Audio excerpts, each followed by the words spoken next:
Isa Lorenzo, BUHAWI.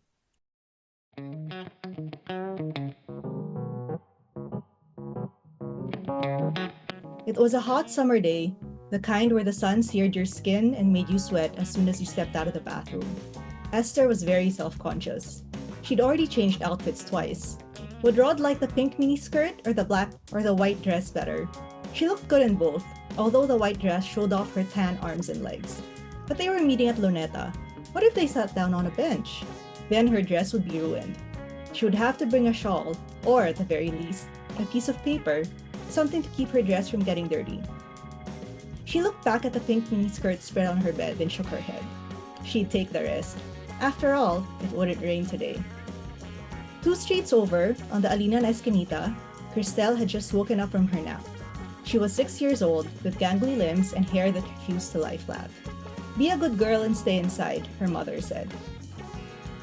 "I'm just going to see Auntie Nina." Cristel nodded.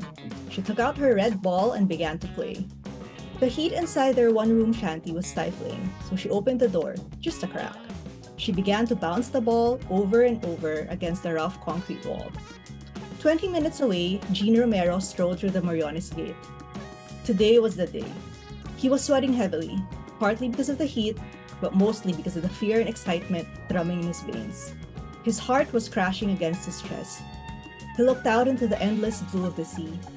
The sun glimmered on top of the waves, making them sparkle. It was such a pretty sight. He'd planned everything down to the last second. He would fill his pockets with stones and walk slowly into Manila Bay. After that, he would let the waves carry him away. If you saw Gene in a crowd, you wouldn't remember his face. He hadn't left his house in 3 months. He had his groceries delivered. It used to be enough, logging into Facebook every day, posting quotes from Rumi and liking his friends' posts. But yesterday, he woke up and realized that he was all alone. No one cared whether or not he was still alive. Why not end it? What else was there to live for? That's it.